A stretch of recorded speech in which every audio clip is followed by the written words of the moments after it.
초등 때 잘하던 아이가 중등이 되면서 무너지는 경우가 참 많죠. 이것은 초4, 5때부터 시작된 잘못된 공부의 결과인 경우가 많습니다.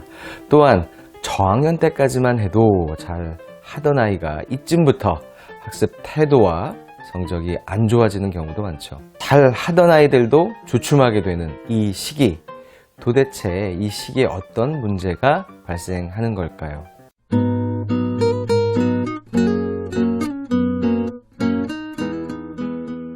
안녕하세요. 고등학교까지 잘하는 긴 안목의 초등 공부를 늘 강조드리고 있는 권태영 소장입니다.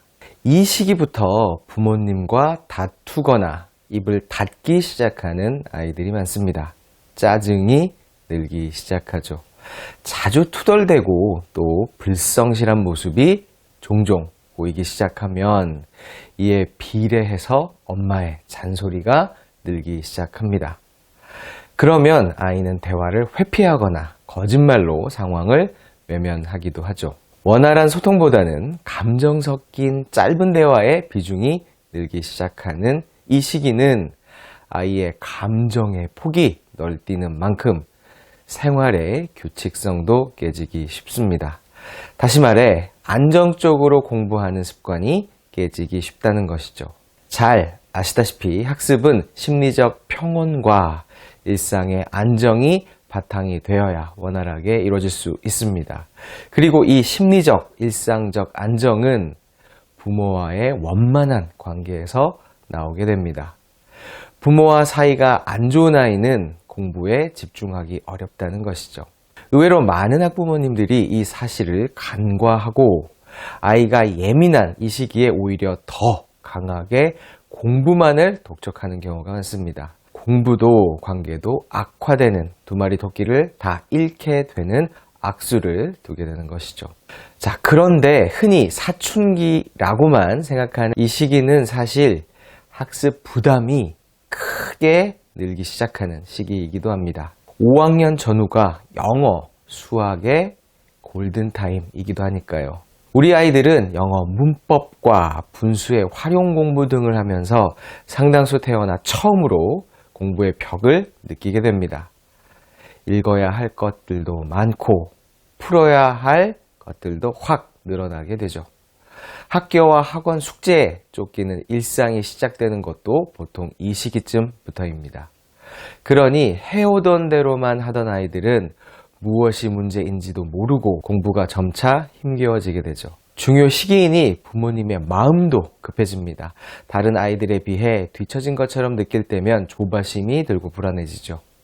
그래서 아이의 불안을 헤아려 주기보다는 다그치는 마음이 강해집니다. 불안정한 아이를 불안한 엄마가 다그치게 되면 결국 많은 것들이 흔들리게 됩니다. 엄마는 준비 안 된 아이를 그저 빡센 학원에 보내게 되고 스트레스에 못 이긴 아이는 공부를 더욱 회피하게 됩니다. 이것 하나만 기억해 주세요. 공부는 결국 마음으로 한다는 사실. 정서가 안정되지 않은 아이는 공부에 절대 집중할 수 없습니다. 이 시기에 아이에게 필요한 부모의 도움은 내 편이 되어주며 공부 진도와 난이도를 섬세하게 챙겨주는 엄마 아빠입니다.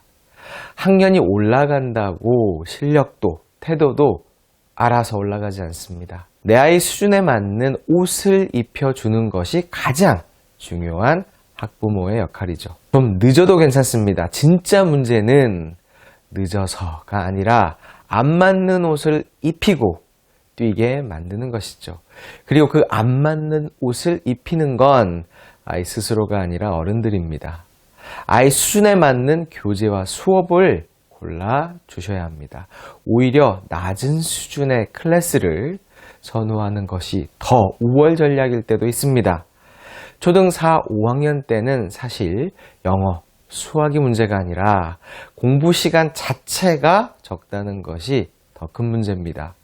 매일 학습 시간을 조금씩 늘려주세요. 이 시기에 늘려주지 않으면 중학교 과정을 제대로 준비할 수 없습니다.